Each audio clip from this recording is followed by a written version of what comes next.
حضرت ابو امامہ رضی اللہ تعالی عنہ روایت کرتے ہیں کہ رسول اللہ صلی اللہ علیہ وسلم نے فرمایا، علیکم بقیام اللیل فإنہ دأب الصالحین قبلکم وہو قربۃ لکم الی ربکم ومغفرۃ للسیئات ومنہاۃ عن الإثم۔ حضرت ابو امامہ رضی اللہ تعالی عنہ سے روایت ہے کہ رسول اللہ صلی اللہ علیہ وسلم نے فرمایا، تہجد ضرور پڑھا کرو کیونکہ وہ تم سے پہلے صالحین کی روش ہے۔ یعنی یہ نماز صرف امت مسلمہ کے لیے نہیں بلکہ ہم سے پہلے دیگر امتوں کے جو نیک لوگ گزرے ہیں ان کی روش بھی یہی ہے، اور تمہارے لیے اپنے رب کے قرب کا وسیلہ ہے۔ یعنی تہجد وسیلہ ہے کس کا؟ اللہ کا قرب حاصل کرنے کا، اور گناہوں کے مٹنے کا ذریعہ ہے، اور مزید گناہوں سے بچنے کا سبب ہے۔ یعنی پچھلے گناہوں کے صاف ہونے کا ذریعہ، نمبر 3 مزید گناہوں سے بچنے کی طاقت انسان کو نصیب ہوتی ہے اس کے ذریعے، یعنی گناہوں سے روک بنتا ہے۔ یہ روایت جو ہے ابن خزیمہ کی ہے۔ حضرت ابو ہریرہ رضی اللہ تعالی عنہ روایت کرتے ہیں کہ رسول اللہ صلی اللہ علیہ وسلم نے فرمایا، اس شخص پر اللہ کی رحمت ہو جو رات کو اٹھا، پھر نماز تہجد پڑھی، پھر اپنی بیوی کو جگایا، پھر اس نے نماز پڑھی، پھر اگر عورت غلبہ نیند کے باعث نہ جاگی تو اس کے منہ پہ پانی کے چھینٹے مارے، اور اس عورت پر بھی اللہ کی رحمت ہو جو رات کو اٹھی، نماز پڑھی، اپنے شوہر کو جگایا، پھر اس نے نماز پڑھی، پھر اگر شوہر نہ جاگا تو اس کے منہ پر پانی کے چھینٹے مارے۔ برابر کی بات ہے، دونوں کے لیے اجر بھی برابر کا ہے، اور دونوں کو حق بھی برابر کا ہے جگانے کا، اور دونوں کو پانی کا چھینٹا مارنے کا بھی حق ہے، اور اس میں کسی کی بھی بے عزتی کی بات نہیں۔ یعنی عورت اگر ایسا کرے اپنے شوہر کے ساتھ تو وہ اس کی طرف سے کوئی روڈنس نہیں ہوگی، کیونکہ عام طور پر جب کسی کو نیند کی حالت میں جگایا جاتا ہے اور خصوصاً اگر اس پہ پانی پھینک دیا جائے تو وہ کیا سمجھتا ہے کہ اس کی بہت بے عزتی ہو گئی یا اس کے ساتھ بہت برا کیا گیا، اور عموماً لوگ اس وقت بہت غصے کا مظاہرہ پھر کرتے ہیں کہ کیوں جگایا جا رہا ہے۔ حضرت ابو ہریرہ رضی اللہ تعالی عنہ کہتے ہیں کہ رسول اللہ صلی اللہ علیہ وسلم فرماتے تھے، فرض نماز کے بعد سب نمازوں سے افضل تہجد کی نماز ہے۔ یعنی فرائض بہرحال افضل ہے، اور نوافل میں سب سے افضل تہجد کی نماز۔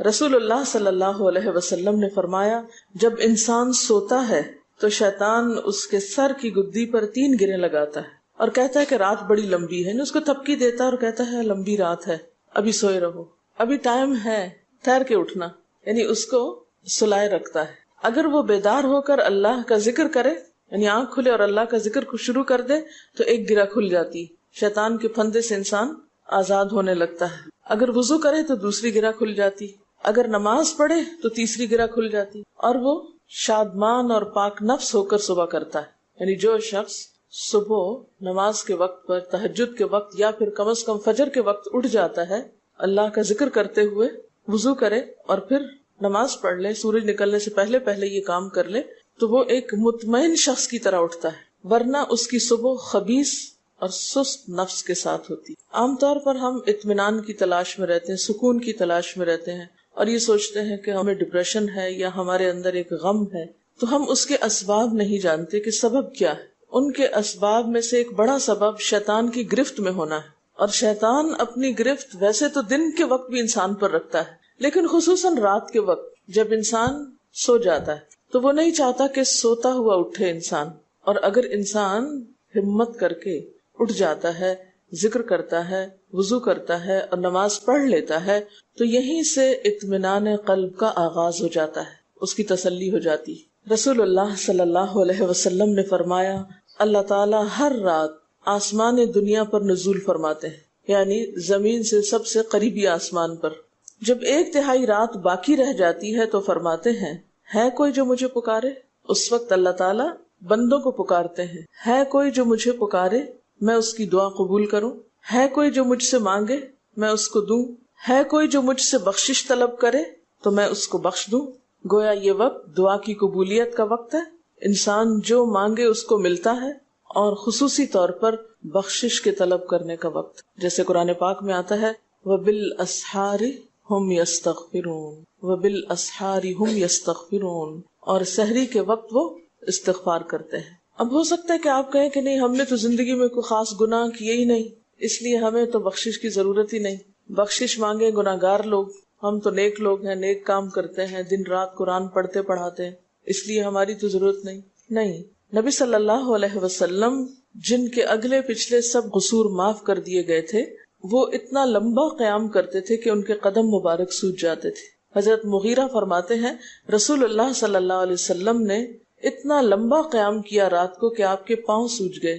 آپ سے سوال کیا گیا کہ آپ اتنی مشقت کیوں کرتے ہیں، اپنے آپ کو اتنا کیوں تھکاتے ہیں، حالانکہ آپ کے تو سارے گناہ معاف کر دیے گئے۔ آپ نے فرمایا کیا میں اللہ کا شکر گزار بندہ نہ بنوں؟ یعنی صرف گناہوں کی بخشش ہی نہیں بلکہ نعمتوں پر شکر بھی واجب ہے۔ جہاں ایک طرف گناہوں کی بخشش انسان کے لیے اللہ کے قرب کے راستے ہموار کرتی ہے، وہاں اللہ تعالیٰ کا شکر ادا کرنا بندے کو اللہ کا قرب عطا کرتا ہے۔ اچھا، اب پہلی سنت میں آپ کو بتاؤں گی کہ اگر آپ تہجد کے وقت اٹھے ہیں تو سب سے پہلے آپ کیا پڑھیں گے۔ حضرت عائشہ رضی اللہ تعالیٰ عنہا فرماتی ہیں کہ رسول اللہ صلی اللہ علیہ وسلم جب رات کو تہجد کے لیے اٹھتے تو یہ پڑھتے 10 بار اللہ اکبر، 10 بار الحمدللہ، 10 بار سبحان اللہ و بحمدہ، 10 بار سبحان الملک القدوس، 10 بار استغفر اللہ، 10 بار لا الہ الا اللہ، اور پھر 10 بار اللہم اعوذ بک من ضیق الدنیا و ضیق یوم القیامہ، میں تیری پناہ میں آتا ہوں دنیا کی تنگی سے اور قیامت کے دن کی تنگی سے۔ اللہم اعوذ بک من ضیق ضاد یہ قاف من ضیق الدنیا و ضیق یوم القیامہ، یہ بھی 10 بار۔ اور پھر فرماتے اللہم اغفر لی واہدنی وارزقنی وعافنی، پھر وضو کرتے اور تہجد شروع کرتے، یعنی یہ بھی وضو سے پہلے آپ پڑھ لیتے تھے۔ تو آپ کیا کر سکتے ہیں، جیسے آنکھ کھلی یا بستر پر لیٹے ہیں تو بعض اوقات ایسا ہوتا ہے نا کہ انسان سوچتا ہے اچھا ایک سائڈ پہ سو کے اتنے تھکے ہوئے ہوتے ہیں کہ آپ ایک دم نہیں اٹھ پاتے۔ حالانکہ آپ صلی اللہ علیہ وسلم کے نیند سے بیدار ہونے کا طریقہ کیا تھا کہ جب آپ اٹھتے تھے تو یکدم اٹھتے تھے، سستی کے مارے نہیں کہ کبھی ایک طرف لیٹ گئے پھر دوسری طرف سو گئے پھر دائیں طرف پھر بائیں طرف، نہیں، جب جاگنے کا وقت ہوتا تھا تو آپ فوراً اٹھ جاتے تھے۔ لیکن بسا اوقات ایسا ہوتا ہے کہ انسان تھکا ہوا ہوتا ہے، سائڈ بدل کے دوسری طرف کو ذرا لیٹتا ہے، تو یہ لیٹے لیٹے بھی آپ اذکار پڑھ سکتے ہیں، ٹھیک ہے؟ اور یہ سب آپ کو آتے ہی ہوں گے سوائے ایک وہ ذکر کے اللہم اعوذ بک من ضیق الدنیا و ضیق یوم القیامہ، اور ترتیب آپ یاد کر لیں اپنے بیڈ سائڈ ٹیبل پہ یا بیڈ پہ یا کہیں بھی، یہ نوٹس کسی پین کے ساتھ لکھ کے لگا دیں، چپکا دیں، اور جب یاد ہو جائے تو پھر اتار دیں، جب عادت بن جائے تو ہٹا دیں وہاں سے، ٹھیک ہے نا؟ جتنے دن عادت نہیں بنتی اتنے دن اپنے یادداشت کے لیے رکھ لیں۔ اسی طرح نیند سے اٹھ کر لا الہ الا اللہ وحدہ لا شریک لہ لہ الملک ولہ الحمد وہو علی کل شیء قدیر الحمد للہ وسبحان اللہ واللہ اکبر ولا حول ولا قوۃ الا باللہ، یہ بھی پڑھ سکتے ہیں۔ اچھا، ضروری نہیں کہ سب کچھ ایک ہی دن میں پڑھ لیں، یہ بھی آپ کر سکتے ہیں کہ ایک دن میں ایک چیز پڑھ لیں، دوسرے دن دوسری پڑھ لیں، تیسرے دن تیسری پڑھ لیں، ٹھیک ہے نا؟ اور اگر ساری ایک دن بھی پڑھنا چاہیں، دیکھیں وقت کی بات ہے نا، ہو سکتا ہے اس وقت عمر کے اس حصے میں آپ پہ بہت ذمہ داریاں ہوں، آپ یہ سب کچھ نہ پڑھ سکتے ہوں، لیکن زندگی کا ایک ایسا وقت بھی آتا ہے جب انسان بوڑھا ہو جاتا ہے، جب اس کے اوپر باقی ذمہ داریاں کم ہو جاتی ہیں، پھر نیند بھی کم ہو جاتی ہے، پھر زیادہ عبادت کا موقع ملتا ہے، تو ایسے میں جب انسان کے پاس عبادت کے لیے وقت اور موقع زیادہ ہو تو پھر یہ ساری چیزیں بھی پڑھ لیں، ٹھیک ہے نا؟ پھر اسی طرح یعنی یہ جو روایت ہے کہ جس میں آپ صلی اللہ علیہ وسلم نے فرمایا جو شخص نیند سے جاگے، اور یہ تہجد کے وقت ہی نہیں، اگر فجر کے لیے بھی آپ اٹھ رہے ہیں تو یہ دعا پڑھ سکتے ہیں، لا الہ الا اللہ وحدہ لا شریک لہ، اور پھر الحمدللہ وسبحان اللہ واللہ اکبر ولا حول ولا قوۃ الا باللہ، پھر کہے اللہم اغفر لی، پھر کیا پڑھے اللہم اغفر لی، یا کوئی اور دعا کرے تو قبول ہوگی، اور اگر وضو کر کے نماز پڑھے تو وہ بھی قبول کی جائے گی۔ صبح اٹھتے ہی اللہ کی تعریف، اور آپ کو معلوم ہے کہ یہ جو چوتھا کلمہ ہے نا لا الہ الا اللہ وحدہ، اس کو دعا بھی کہا گیا، حالانکہ اس میں صرف اللہ تعالیٰ کی حمد و ثنا ہے، اور یہ یوم عرفہ کی دعا ہے۔ حدیث میں آتا ہے کہ مجھے اور مجھ سے پہلے انبیاء کو اس دن کی جو بہترین دعا سکھائی گئی یعنی یوم عرفہ کی دعا وہ لا الہ الا اللہ وحدہ لا شریک لہ، حالانکہ اس میں مانگنے کی تو کوئی چیز ہی نہیں، صرف اللہ کی حمد و ثنا ہے۔ جیسے حضرت ایوب علیہ السلام نے کہا تھا انی مسنی الضر وانت ارحم الراحمین، مانگا کچھ نہیں، انت ارحم الراحمین، انت ارحم الراحمین۔ اللہ تعالیٰ کی تعریف کر کے اللہ تعالیٰ کے نام کے ساتھ اس کو اگر انسان پکار لیتا ہے تو یہ بھی اس کے لیے بہت کافی۔ ایک اور روایت میں آتا ہے رسول اللہ صلی اللہ علیہ وسلم جب تہجد کے لیے اٹھتے یعنی آپ ایک مرتبہ اٹھے، یعنی جو صحابی روایت کرتے ہیں، تو آپ نے بیٹھنے کے بعد آسمان کی طرف نظر کر کے سورۃ آل عمران کی آخری 11 آیات 190 سے لے کر 200 تک 11 آیتیں یہ پڑھی، ان فی خلق السماوات سے لے کر بالکل آخر تک. یعنی ضروری نہیں کہ کھڑے ہو کر آپ آسمان کی طرف دیکھیں، آپ اٹھے ہیں، چارپائی پہ بیٹھے ہوئے ہیں، ابھی وضو کے لیے نہیں گئے، بیٹھ کے آسمان کی طرف دیکھ کے پڑھ کے پھر اٹھ سکتے ہیں. اب اس میں آپ دیکھیں نا کہ انسانی نفس کی بھی ایک رعایت ہو جاتی ہے. لیٹے لیٹے آپ نے ایک ذکر پڑھ لیا، بیٹھ کے آپ نے دوسرا پڑھ لیا، پھر آپ وضو کو چلے گئے، تو اس میں وہ جو ایک طبیعت کی کسل مندی ہوتی ہے وہ بھی ساتھ ساتھ اللہ کے ذکر سے دور ہوتی جاتی ہے، اور ایک سٹیپ کے بعد دوسرا سٹیپ لینا بھی آسان ہو جاتا ہے. اچھا، اس میں آپ دیکھیں حکمت کیا ہے کہ آپ صلی اللہ علیہ وسلم نے کیا فرمایا کہ آسمان کی طرف دیکھ کے پڑھا جائے تاکہ اچھی طرح آنکھیں کھل جائیں.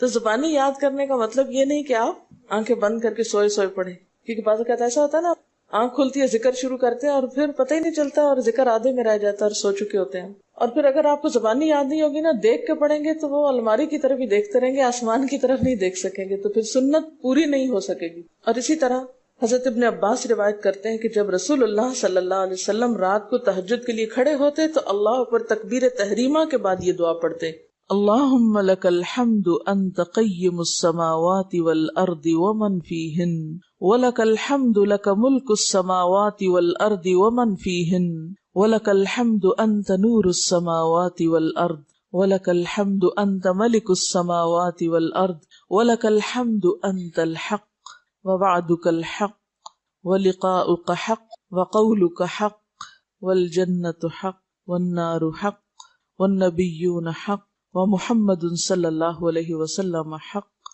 والساعة حق اللهم لك اسلمت وبك آمنت وعليك توكلت وإليك أنبت وبك خاصمت وإليك حاكمت فاغفر لي ما قدمت وما أخرت وما أسررت وما أعلنت أنت المقدم وأنت المؤخر لا الہ الا انت. الہی تیرے ہی لیے ہے ساری تعریف، زمین و آسمان اور جو کچھ ان میں ہے سب کو تو ہی قائم رکھنے والا ہے. تیرے ہی لیے ہے ساری تعریف، زمین و آسمان اور جو کچھ ان میں ہے اس سب کی بادشاہی تیرے ہی لیے ہے. تیرے ہی لیے ہے ساری تعریف، تو ہی روشن کرنے والا ہے زمین و آسمان کو، تیرے ہی لیے ہے ساری تعریف. تو ہی بادشاہ ہے زمین و آسمان کا، تیرے ہی لیے ہے ساری تعریف. تو حق ہے، تیرا وعدہ حق ہے، تیری ملاقات حق ہے، تیرا کلام حق ہے، جنت حق ہے، جہنم حق ہے، تمام انبیاء حق ہیں اور محمد صلی اللہ علیہ وسلم حق ہیں، قیامت حق ہے. الہی میں تیرے سامنے جھک گیا، میں صرف تیرے ساتھ ایمان لایا، میں نے صرف تجھی پر بھروسہ کیا، میں نے صرف تیری طرف رجوع کیا، صرف تیری ہی مدد سے دشمنوں سے جھگڑتا ہوں، میں نے صرف تجھے ہی اپنا حاکم مانا. سو تو میرے اگلے پچھلے اور ظاہر و پوشیدہ اور جنہیں تو مجھ سے زیادہ جانتا ہے سارے کے سارے گناہ معاف کر دے. تو ہی آگے کرنے والا ہے، تو ہی پیچھے ڈالنے والا ہے، تیرے سوا کوئی سچا معبود نہیں ہے. یہ جو دعا استفتاح ہے تہجد کے وقت کی، یہ باہر نہیں نماز کے اندر پڑھنے کی دعا ہے. ہم دعا مانگتے ہیں اللہم اجعلنی لک ذکارا لک شکارا. ان دعاؤں کے پڑھے بغیر ذکار کیسے بن سکتے ہیں؟ ذکار کا صیغہ تو فعال کے اوپر ہے نا، بہت زیادہ ذکر کرنے والا. والذاکرین اللہ کثیرا والذاکرات. تو ذاکرات کیسے بن سکتے ہیں جب تک کہ یہ دعائیں زبانی نہ آتی ہوں اور اپنے وقت پر نہ پڑھی جاتی ہوں. ویسے بھی ذکر بہت اچھی چیز ہے، لیکن جو مسنون ذکر ہے اور جو نبی صلی اللہ علیہ وسلم کے طریقے کے مطابق ہے، جو اطمینان قلب اور خوشی اس وقت اس کام کو اس طریقے پہ کر کے نصیب ہوتی ہے، وہ اس کے علاوہ نہیں ہوتی. اگرچہ اس سے خوشی ہوتی ہے لیکن اس طرح کی نہیں نصیب ہوتی، اس طرح کا اطمینان نہیں ہوتا. آپ تجربہ کر کے دیکھ لیں، سنت کے مطابق زندگی گزارنا اور اپنی مرضی کے مطابق زندگی گزارنا، یہ دو مختلف لائف سٹائلز ہیں، دو مختلف طریقہ ہے زندگی ہیں. دونوں کا امپیکٹ فرق ہوتا ہے، اثرات فرق ہوتے ہیں. اور یہ نہیں کہ یہ کوئی بہت مشکل عمل ہے، بہت مشکل کوئی نہیں ہے، ہم کر سکتے ہیں، لیکن بات یہ ہے کہ ہم کرنے کی کوشش کریں، ارادہ تو کریں. پہلے تو آپ اپنے آپ سے یہ پوچھیں ارادہ بھی کیا کہ نہیں، کیونکہ اگر ارادہ ہو گیا نا تو کام بھی ہو جائے گا. مشکل یہ ہے کہ ہم جب کوئی ایسا کام سنتے تو پھر سوچتے نہیں ہمارا تو حالات اتنے کٹھن ہیں کہ یہ عمل ہمارے لیے نہیں. ویسے بھی نفل ہے، کوئی بات نہیں، نہ بھی ہو سکا تو کیا ہے، یہی کہہ کے ہم چھوڑ دیتے ہیں چیزوں کو کہ نہیں. لیکن میں سمجھتی ہوں کہ جو عمر آپ بچیوں کی خاص طور پر اس وقت اس عمر کو غنیمت سمجھے اور اس میں آپ نے جو کچھ اب یاد کر لیا، عادت ڈال لی، وہ اگلی زندگی میں شدید مصروفیت کے باوجود بالکل عادت ثانیہ ہو جائے گی، ایک روٹین ہو جائے گی اور آپ کو مشکل نہیں ہوگی. لیکن اگر اب نہیں عادتیں ڈالی، کل کو یا نئے سرے سے عادت ڈالنا بہت مشکل ہوگا. سنت مشکل نہیں ہے، صرف یہ ہے کہ ارادے، نیت اور پھر کوشش کی ضرورت ہے. کر لیں گے تو ہو بھی جائے گا، آخر کرنے والے کرتے ہیں. لیکن جب ہم پہلے ہی سے سوچ لیتے نہیں بڑا مشکل، وہ تو اللہ والے کرتے ہیں اور وہ تو نیک لوگوں کا کام ہے، ہم تو نہ اللہ والے ہیں اور نہ ہی نیک ہیں، تو کیوں نہیں ہے، ہو جائے. اب آپ صلی اللہ علیہ وسلم کے تہجد کی کیفیت کیا تھی؟ حضرت ابو ذر کہتے ہیں کہ رسول اللہ صلی اللہ علیہ وسلم نے تہجد میں اتنا قیام کیا کہ اس ایک آیت کو پڑھتے پڑھتے صبح کر دی. ایک آیت پڑھتے پڑھتے صبح کر دی. کون سی آیت تھی وہ؟ ان تعذبہم فانہم عبادک وان تغفر لہم فانک انت العزیز الحکیم. ایک آیت کو اتنی دفعہ پڑھا اور پڑھتے رہے اور پڑھتے رہے اور پڑھتے رہے، اسی میں صبح ہو گئی. تو طویل قیام جو ہے ضروری نہیں کہ وہ صرف کس وقت ہو، کوئی لمبی سورت پڑھ کے ہی، چھوٹی سورت بھی ہو سکتی ہے، لیکن روح کے ساتھ، شعور کے ساتھ اگر آپ دوہرا کے بھی پڑھیں. مثال کے طور پہ آپ نے کوئی سورت یاد کر لی ہے اور آپ پڑھنے کھڑے ہوئے ہیں اور آپ کو صحیح طرح آتی نہیں ہے، یا آتی ہے تو اتنی تیز نہیں آتی، بہت رٹی ہوئی نہیں ہے، تو کوئی بات نہیں، ایک آیت کو 2 دفعہ 3 دفعہ بھی آپ اس کو پڑھ سکتے ہیں اور اس طرح بھی پڑھ کے لمبا کر سکتے ہیں. یعنی طویل قیام صرف زیادہ قرات سے ہی نہیں، مختلف طریقوں سے ہو سکتا ہے. یہ آیت ہے سورۃ المائدہ کی 118 نمبر آیت ہے. اگر تو انہیں عذاب دے تو وہ تیرے بندے ہیں، اور اگر تو انہیں معاف کر دے تو یقیناً تو غالب اور حکمت والا ہے. حضرت حذیفہ رضی اللہ تعالی عنہ نے نبی صلی اللہ علیہ وسلم کو تہجد پڑھتے دیکھا. وہ کہتے ہیں سورۃ فاتحہ کے بعد آپ نے سورۃ بقرہ پڑھی، پھر رکوع کیا. آپ کا رکوع آپ کے قیام کی مانند تھا. ہماری تو کمر نہ ٹوٹ جائے.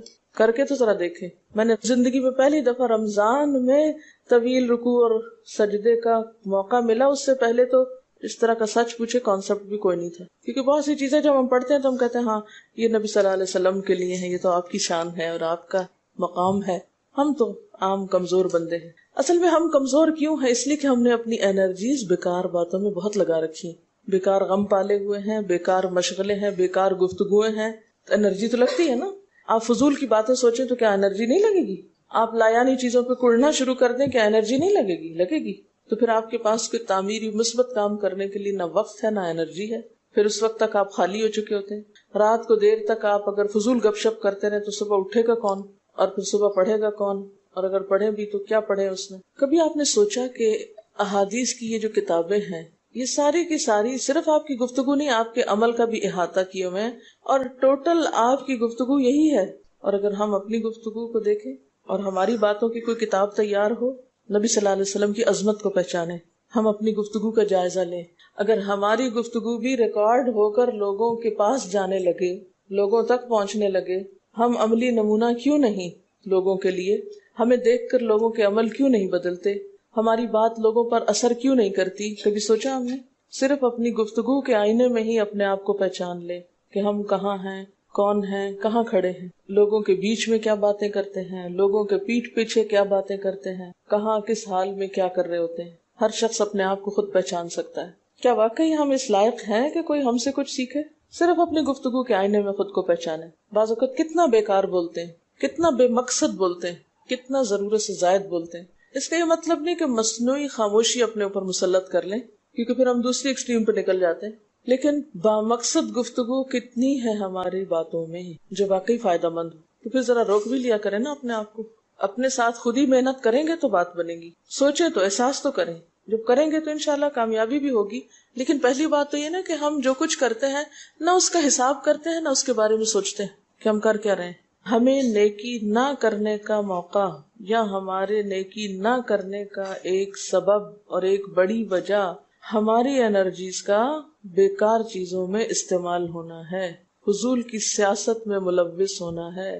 اپنی ذمہ داریوں کا ہمیں ہوش نہیں ہوتا، دوسروں کے کاموں میں مداخلت خوب سوچتی ہے. خود کیا کر رہے ہیں اس کا کچھ پتہ نہیں، دوسرے کیا کر رہے ہیں اس سے بہت دلچسپی، یا کیا نہیں کر رہے. بہت سے لوگ، بہت سی خواتین کمر درد کی شکایت کرتے ہیں، اور اس کی ایک بڑی وجہ نمبر 1 رکوع کا صحیح پوزیشن پہ نہ ہونا ہے، اور نمبر 2 اس پوزیشن پہ کوئی ایکسرسائز نہیں ہماری ہوتی.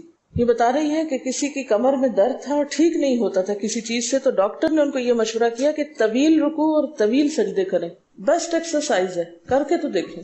اور اس میں آپ دیکھیے کہ صحیح پوزیشن پہ لائیں، بالکل اسٹریٹ رکھیں گردن اور کمر کو، پیٹھ اور گردن ایک لائن میں آنی چاہیے۔ بہت سے لوگ یوں ٹیڑھی کرتے، یوں کر کے بس کرتے، یہ غلط پوزیشن ہے، اس سے تو اور بیمار ہو سکتے ہیں۔ کئی لوگ سر پھینک دیتے ہیں نیچے کو، یہ بھی غلط پوزیشن ہے، اس سے بھی کام خراب ہوتا ہے۔ اگر آپ صحیح پوزیشن پہ رکوع لمبا کریں تو یقینی طور پہ کمر درد کا علاج ہے۔ پٹھے مضبوط ہوتے ہیں نا کمر کے، آپ اس کو روک کے رکھے ہوتے ہیں ایک سیدھی لائن میں۔ 2 فیٹ کے درمیان کا فاصلہ بھی بہت معتدل رکھیں، نہ تو بہت قریب رکھیں اور نہ بہت کھلا رکھیں، بالکل معتدل، جس میں آپ آرام سے سکون سے کھڑے ہو سکیں اور آپ کا بیلنس قائم رہے۔ بیلنس کو قائم کرنا بے حد ضروری، ٹھیک ہے۔ حضرت حذیفہ نے نبی صلی اللہ علیہ وسلم کو تہجد پڑھتے دیکھا، وہ کہتے ہیں کہ سورۃ فاتحہ کے بعد آپ نے سورۃ بقرہ پڑھی، پھر رکوع کیا، آپ کا رکوع آپ کے قیام کی مانند تھا، یعنی جتنا لمبا قیام تھا اسی طرح رکوع تھا، پھر آپ نے رکوع سے سر اٹھایا اور کھڑے ہو گئے، اور آپ کا قوما یعنی رکوع کے بعد اٹھنے کا وقت بھی کافی طویل تھا۔ ہم تو بعض اوقات اٹھ کے کھڑے نہیں ہوتے کہ نیچے چلے جاتے ہیں، تو وہ بھی طویل تھا۔ صرف 2 رکعتیں بھی آپ ایسی پڑھ لینا کافی، اگر عام دنوں میں نہ پڑھی جائے تو ویکینڈ پہ پڑھ لیں۔ ہمارا تو ویکینڈ پہ لمبا سونے کا پروگرام ہوتا ہے نا، تو چلے دوبارہ سو جائیں، لیکن ہفتے میں 1 دفعہ کر لیں، اگر روز نہیں بھی کر سکتے 2 دفعہ کر لیں، ٹوائس اے ویک کر لیں۔ پھر آپ کا سجدہ آپ کے قومے کی مانند تھا، یعنی جتنا آپ کھڑے ہوئے تھے اتنا آپ پھر سجدہ کیا۔ آپ دونوں سجدوں کے درمیان اپنے سجدے کی مانند بیٹھے تھے، یعنی 2 سجدوں کے بیچ میں بھی آپ اتنی دیر بیٹھے جتنی دیر آپ نے سجدہ کیا تھا۔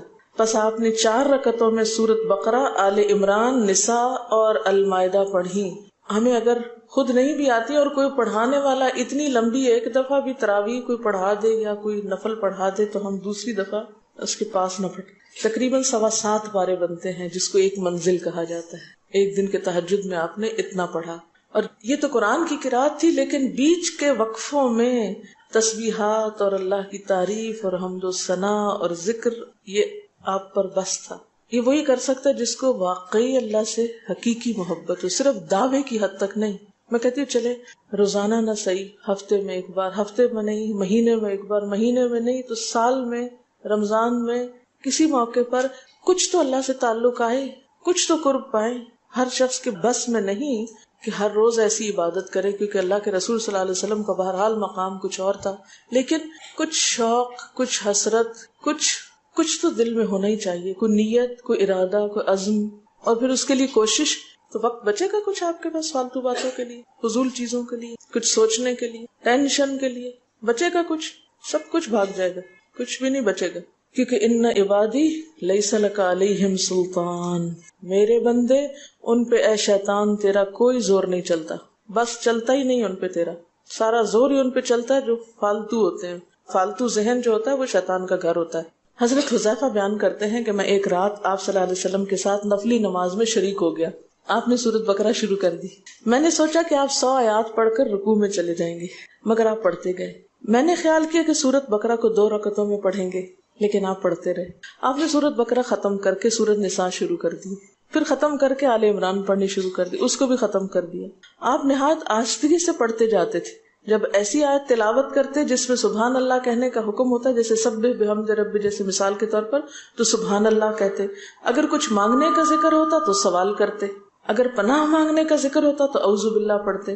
اس حدیث سے یہ بھی پتہ چلتا ہے کہ سورتوں کی ترتیب ضروری نہیں، کیونکہ آپ نے پہلے النساء پڑھی پھر آل عمران پڑھی۔ یہ جو ہر وقت لوگ پیچھا کیے رکھتے ہیں نا، بعض اوقات تو بہت ضد کرتے ہیں کہ آپ نے پہلی رکعت میں یہ پڑھائی تھی تو دوسری میں یہ کیوں پڑھا دی۔ یہ تو سنت میں ملتا ہے کہ پہلی رکعت طویل ہے دوسری کے مقابلے میں، لیکن یہ لازم نہیں کہ جو پہلی میں پڑھے اس کے بعد آگے والی صورتوں میں سے پڑھے، پیچھے والی بھی سے نہیں پڑھ سکتے۔ رسول اللہ صلی اللہ علیہ وسلم نے عبداللہ بن عمرو سے کہا، مجھے بتلایا گیا ہے کہ تم ساری رات نفل پڑھتے اور دن کو روزہ رکھتے ہو، اگر تم ایسا کرو گے تو تمہاری آنکھ کمزور اور طبیعت سست ہو جائے گی، یعنی ہر روز روزہ اور ہر رات جگراتا، تمہاری جان اور تمہارے بال بچوں کا بھی تم پر حق ہے، اس لیے روزہ رکھو اور افطار بھی کرو اور رات کو قیام کرو اور سو بھی۔ یعنی ساری رات تہجد پڑھنا یا نفل پڑھنا پسندیدہ نہیں ہے، رات کو سونا بھی پسندیدہ ہے۔ ہمارے ہاں 27ویں رات کو پوری رات جاگنا لازم سمجھا جاتا ہے، تو نبی صلی اللہ علیہ وسلم سے کوئی رات بھی پوری کی پوری جاگنا ثابت نہیں، کیونکہ اگر انسان صرف جاگتا ہی جاگتا چلا جائے تو وہ آسان ہوتا ہے، ایک دفعہ سو کے پھر اٹھنا جو ہے نا وہ اصل میں نفس کا امتحان ہوتا ہے، وہ مشکل ہوتا ہے۔ اسی طرح نبی صلی اللہ علیہ وسلم 3 دن سے کم میں قرآن مجید ختم کرنا پسند نہیں فرماتے تھے۔ آپ نے حضرت عبداللہ بن عمرو سے فرمایا کہ 1 ماہ میں پورا کر لو۔ انہوں نے عرض کی میں اس سے زیادہ تلاوت کی طاقت رکھتا ہوں، تو فرمایا 20 دن میں کر لو۔ ان کا میں اس سے زیادہ کی طاقت رکھتا ہوں، فرمایا 7 دن میں ختم کر لیا کرو، اس سے زیادہ کی اجازت نہیں، یعنی وہ ایک منزل کر کے۔ صحابہ کرام چونکہ اس زمانے میں مصحف اس طرح تھوڑی چھپے ہوئے تھے کہ کتابوں کی شکل میں ہوں، جو قرآن تھا لوگوں کے سینوں میں تھا، یاد کیے ہوئے تھے، اور وہ یاد کیا ہوا کہیں صبح کے وقت الگ بیٹھ کے نہیں پڑھا کرتے تھے، وہ کہاں پڑھتے تھے؟ تہجد میں نماز کے اندر پڑھا کرتے تھے۔ اب یہ تو ہم لوگوں کی مشکل ہوگی نا کہ ہمیں آتا کچھ نہیں زبانی، تو پھر ہم دیکھ کے پڑھتے ہیں، دیکھ کے پڑھتے ہیں تو نماز میں پھر وہ مشکل ہوتا ہے تو الگ رکھ کے پھر اس کو پڑھ رہے ہوتے ہیں، ٹھیک ہے۔ لیکن زیادہ بہترین پڑھنا نماز کے اندر کا پڑھنا ہے، اگرچہ دیکھ کے پڑھنے کی اس میں بھی اجازت ہے، لیکن ان کی چونکہ شدید حرص تھی حضرت عبداللہ بن عمرو کی، تو آپ نے ان کو 3 دن کی پھر اجازت دے دی تھی، اور آپ نے فرمایا کہ اس شخص کو قرآن کی کچھ سمجھ نہیں ہو سکتی جو 3 سے بھی کم دن میں قرآن پڑھے۔ نبی صلی اللہ علیہ وسلم نے فرمایا جو شخص رات کے نوافل میں 200 آیات تلاوت کرتا ہے وہ اطاعت گزار مخلص لوگوں میں شمار ہوتا ہے۔ انہ من عبادنا المخلصین، وہ آتا ہے نا قرآن پاک میں انبیاء کی صفت میں سے۔ تو جو شخص رات کو نماز میں یعنی نفل میں 200 آیات تک تلاوت کرتا ہے وہ اطاعت گزار مخلص بندوں میں شمار ہوتا ہے۔ اور سنن دارمی میں واضح طور پر آتا ہے کہ نبی صلی اللہ علیہ وسلم ساری رات نوافل نہیں پڑھا کرتے تھے،